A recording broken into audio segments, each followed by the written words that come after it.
Hello, my name's Tom. Welcome to Psych Club. Change your reality one belief at a time. Change your reality one belief process at a time. I help clients with emotional traumas, stress, maybe some mental health issues, help clear up some of that emotional baggage that we all have, and also on the positive side, help you with your goals and with your aspirations, with your beliefs. So anyone interested in that, just get in touch. Happy to talk to you more about that. But I wanted to talk about the psyche right now of the time we're living in. So today is May the 21st of 2020, the year of 2020, the year of clear vision, the Great Awakening. We all know what we're living in right now, and there's many thoughts and theories and emotions that we're all experiencing in regards to this. But I just wanted to, I guess, offer a message of encouragement and of hope. During this time, it's been for me personally, it's been a really positive experience. And the reason for that is I've been able to look and see things and observe things physically, but also from I guess an emotional and spiritual level, and also research. The people I'm going to talk about, I've always been a fan of, and I've had some small interactions with in the past, not directly, but through members of their family. But I basically wanted to share some things that I've been learning. And if it helps you understand a little bit more about this big puzzle going on in the world right now, I hope it's of value to you. These are things that I've been sharing with family and close friends, but I've felt, I've been thinking about it for a while, but I thought, well, actually, let's start putting some messages out. So one thing that came to mind was I've been watching the briefings in the US each day, and President Trump, POTUS, the Don, has been addressing America, but also the world. He's been keeping us well informed, and I understand that he can split people's opinions, but I, for myself, I've always been a fan, and I might get a lot of flack for that, but I really don't mind. I had the chance to invite him to a fundraiser in New York, actually, back in 2015, and I got a very polite and professional response from his office. That him and his son Don Jr. were actually in Scotland at the time. I was going to a fundraiser in New York. This was about 3 weeks before he ran for president, and but I got a really quick professional response. And anyone that has tried to get in touch with certain people over time will kind of maybe have some experience and understanding of that. Sometimes people get straight back to you, and sometimes people don't. So that was always a good sign. I also had the privilege to watch Donald back then, as he would have been known, back in, when was it, 2012 or 2013? He came to the London Docklands, came to the Excel Centre where the Nightingale Hospital has been put up.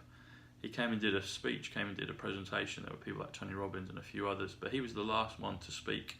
I specifically came to watch him speak. And I waited all day actually and pretty much most of the morning into the night to watch him, because it wasn't clear when he would be on. I didn't want to, if he was the first speaker, I didn't want to miss him, because I didn't live in London at that time. But I came along and listened to him, and he just was telling the truth, and he was even a bit controversial about all the other gurus other than Tony Robbins that were there.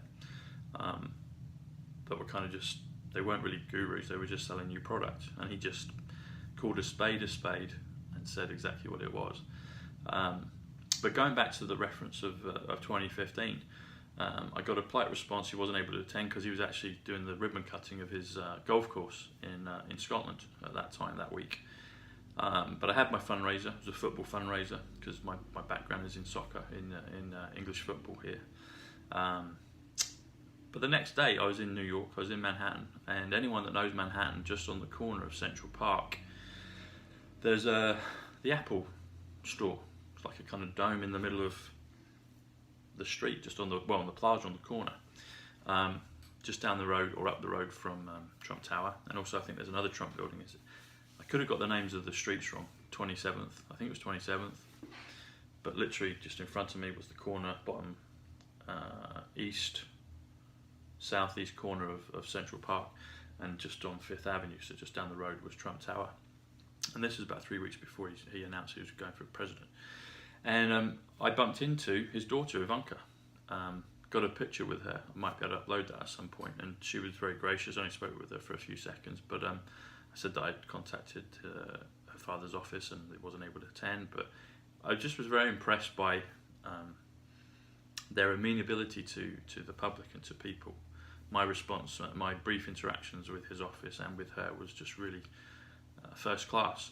And I've always been a fan of his, and I've read some of his books, or parts of his books, and I've always liked him, and that's just my take. But I've just been, as time has gone on, particularly during this episode, this crisis in the world, I've just been really impressed with his leadership and his mental fortitude. And I've always been one that has noticed when somebody gets a disproportionate amount of flack, that's always a sign to me that there's something behind that. Going into the football realm, years ago when David Beckham famously got sent off in the World Cup in '98 against Argentina. Alright, he made a mistake, but we're all human. But the vitriol that he got after that was just incredible. And I always remember people, even friends and people kind of slagging him off for that. And I was just like, it was just a mistake, He didn't intentionally plan to do that. That was just a reaction. And but the disproportionate amount of flack he got, I believe, was because he was a special player. And you can see his career, how it's gone on. But particularly when he was in his golden age, when he was playing, he was iconic. But people wanted to kick him and stick the boot in, literally. Then there were other players, that did things that were probably just as harmful to the team's results later in other tournaments, but they didn't get as much flack. But the big ones, the ones that really have something about them, always get a disproportionate amount of flack. And I've noticed that it's like another one, Torres at Chelsea. He was bought for a lot of money, great player, won the European Championship twice, won the World Cup once, won the Champions League once. Actually scored about 37, maybe 39 goals in the end for Chelsea. But everyone remembers him as not scoring for Chelsea. But because he was a special player like Beckham, the amount of disproportionate flack was obvious and unfair and unwarranted. But he, like Beckham, was a special person. Trump is the same. He's a special person, and I've been really impressed with his leadership. He's there every day, telling people what's going on, leading from the front, and that pit of vipers of the mainstream media just go for him. Most of them do. There's one or two in the room that are kind of with him, but most would just ask disingenuous questions and waste people's time. Really, waste people's time. He's already come out with a cure, something that will treat it in terms of hydroxychloroquine, and that doesn't fit the narrative. That doesn't fit the narrative of what's going on. But some important things that I've noticed, each day I get a pearl of wisdom. Sometimes I get a whole bag of pearls of wisdom from him. And because of the narrative, because of the way it's set up, because he's fighting a mainstream media that is pretty much 100% opposed to him, and leading us out of this silent war, really, that's going on. He's talking to people, those that want to listen. He's talking to them in code. He's giving hints. He's giving reassurance to people. And I just wanted to share with you some of the things that I've seen, some of the things that I've learned, and some of the things I've gathered and gleaned from him. And his press conference on the weekend was the 15th of May. and I think it was it a Friday or a Saturday? I can't remember now. But a friend of mine in America, Chad, we talk a lot. He just mentioned about the press conference. And it was one that I actually didn't get to see, so I watched it the next day. And it was all about the Space Force program. And some really interesting things about that. The actual details I don't know much about other than what he's shared with us. And also the other thing about it is when he is talking to the American public, he's talking to the world. I have a friend in Russia that shares with me. She's an anchor for one of the TV stations there, and she says that President Putin will address Russia probably once a week, but he'll have pretty much daily briefings, cabinet meetings, and that's that's talking as well. Obviously, I don't well, not obviously, but I don't speak Russian, so I don't know and I don't watch those. But I'd love to see an English translation of that. So if anyone's got that, please put it forward. So I tune into what Trump says each day. And this one at the weekend about Space Force was really interesting. He started off talking about how they've got a lot of things in spades. And as soon as he said spades, I thought of the Ace of Spades. And I looked it up, and the Ace of Spades is the top card. It's the trump card. It's the spiritual card. It's the most spiritual card in the deck. And if you're playing poker, if you're playing, I guess, a number of games, but if you're playing a World Series poker effectively, trying to defeat a hidden enemy, then you're not going to be able to say things directly outright, but you're going to be able to give clues to those that are following, to reassure the public, to reassure the people. He then talked a lot about this missile that they're creating. What that is, I don't know. Maybe they already have it and he's letting us know. But he talked about it being 17 times quicker than previous. And he kept talking about the number 17.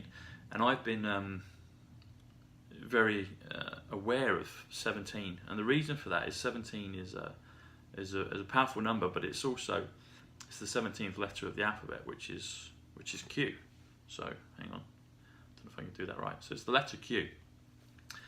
And those that are understanding maybe some of the things I'm saying, there's a following out online called QAnon. So it's believed to be that Q are drops of intel, military intelligence, close to POTUS, and sharing information. Some of it is disinformation, and they've admitted that because you can't, if you're playing poker, you can't tell everybody everything because you obviously don't want your enemy to know everything.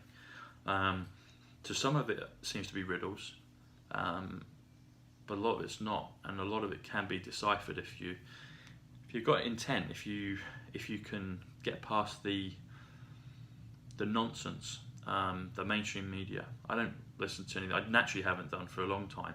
I pick things up online, etc., but I don't listen to the scaremongering, and I think that's a dangerous thing, personally. So he talked about the number 17. He kept saying that, and I was like, okay. So this is a clue for those that are aware of Q, those that want to listen. He also, the lady that was there, she said this is an important day, and this is an important month. So there's a lot of things going on right now that behind the scenes that we're not always privy to. We maybe get glimpses of it. And again, with all of this, I would suggest people just do their own research. There was also something that the general said, and I'll need to check my notes. I can't remember off the top of my head what it was. But then, when President Trump finished, he then went into talking about he holds all the cards. And that made me think, I've thought about this before, but he was basically declaring it. He says, I hold all the cards. Effectively, he's always had all the cards. And you think of the game Top Trumps, the trump card, the Ace of Spades. He said he knows what the American people want. And when I hear him say American people, because I've got family and loved ones and friends that live in America, and he's also talking to the world. He's leading the alliance. He's leading from the front. All those that have pure intent and want to see victory over this hidden enemy, he's leading from the front. So when he talks about America, simultaneously he's also talking about the world. And actually he said that as well. He said this Space Force, and I think one of the generals might have said this. That's it. One of the generals did say, he said this is good for America and this is good for the world.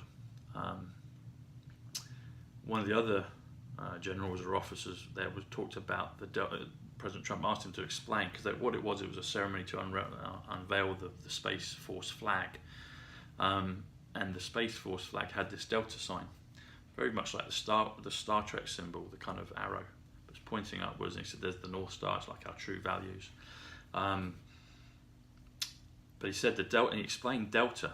Delta is the fourth letter of the Greek alphabet, and it's also a letter of compassion, of forgiveness, of transition, of change. And President Trump has talked about this great transition. I believe there's a lot of transitions that are happening in terms of we're going from the darkness into light. A lot of things that are going to come to the surface. They're already coming to the surface, but the world as a mass is going to understand that we've been in darkness for a long, long time. Hence all the inequality and corruption that has been taking place in the world, and all of that is literally being rooted out of the earth right now, and has been, not just in America but across the world. And something I'm personally very grateful to know and understand that. But the delta letter, the symbol, is a transition. It's empathetic. It's forgiving of people. So that made me think of, if anyone knows about this, some out there listening will know, things such as Jasara and Nasara, the Jubilee, the forgiveness of debts, the forgiveness of all kinds of debts. It's forgiving all of us. We have to forgive each other of all things that we've done. Take responsibility to move from darkness into light. And that's literally being done from the front, with President Trump being Commander-in-Chief, leading effectively the world, and obviously and closely with President Putin doing what he's doing, and others. But Trump is the figurehead for this change. That's why he's getting so much flack. That's why they're tearing at him. But he's getting help from higher up, and he can't. He holds all the cards, like he said. So it made me think of all those things, and I think it's just a positive message, particularly in this time, because I know we all have our own realities and we all have our own beliefs and things, and I know a lot of people are still scared and fearful, and I just wanted to express to people not to be. Be alert, be aware, but really it's a great and glorious time. The sun is shining. If you're able to get out, get fresh air. We've been told we can do that, that it's effectively safe to do so. So let's do that.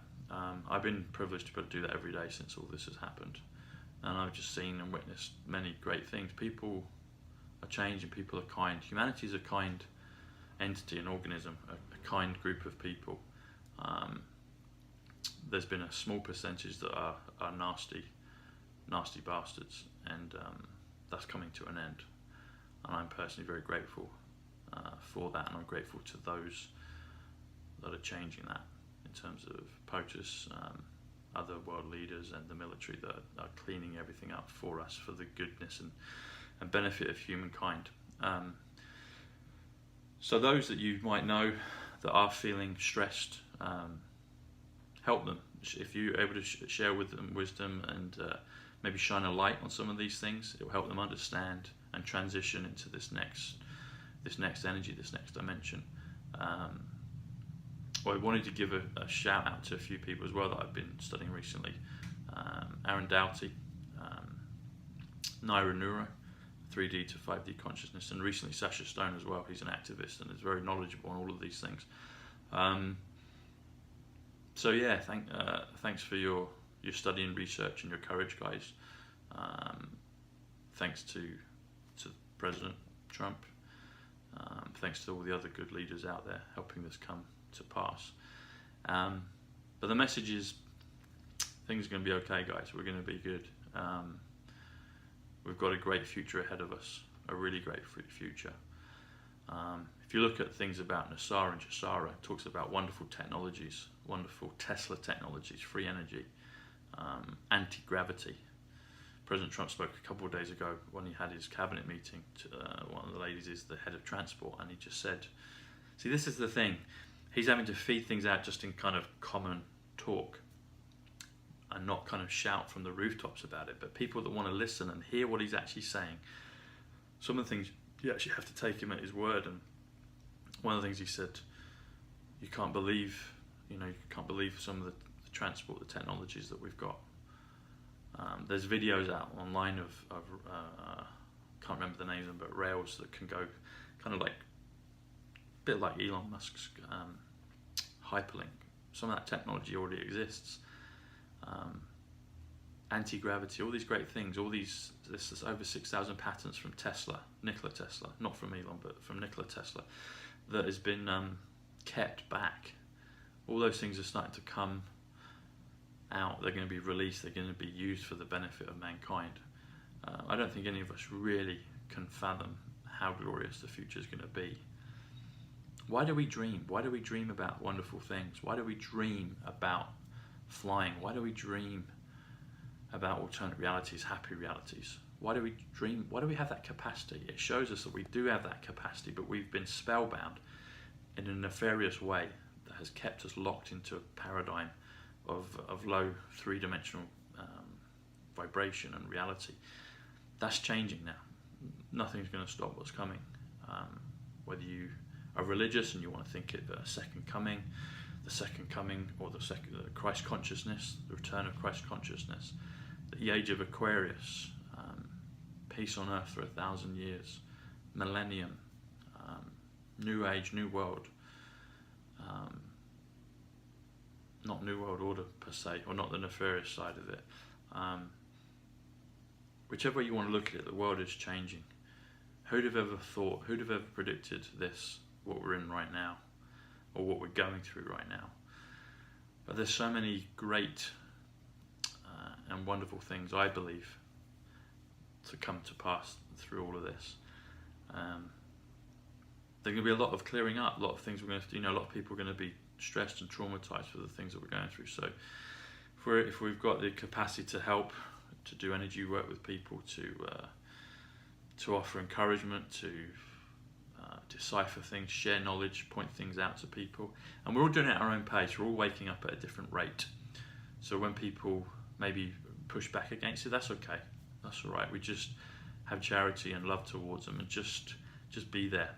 And people will come and seek truth and advice and knowledge and comfort from those that are maybe a little bit further down the line of inquiry and investigation.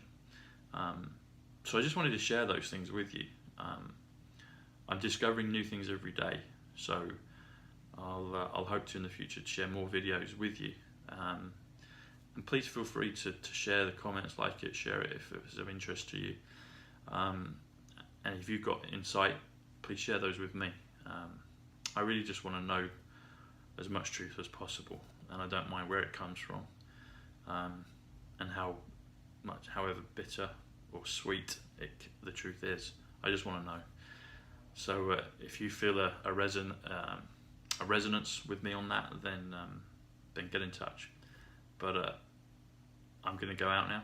I'm going to get on a Boris bike, and I'm going to cycle around London. I'm going to see the glorious parks, and those of you that are in London will know and feel that there's just a great vibe. There's a great energy right now. The sun is shining. I witnessed a rainbow a couple of evenings ago. The sun was coming down. I was in Regent's Park, and it was like a sun corona. It was like a rainbow. The sun was very bright. It was coming down. It was low, and I could see this corona. I pointed it out to a couple of people, and they're like, "Oh yeah, they could see it." And so it had a kind of wonderful halo, and you saw two sides of the rainbow. either side of this great arc, the corona, ironically, a corona rainbow. The rainbow's coming back, NHS, rainbow in some biblical texts talk about in the last days the rainbow will come back. If you're that way inclined.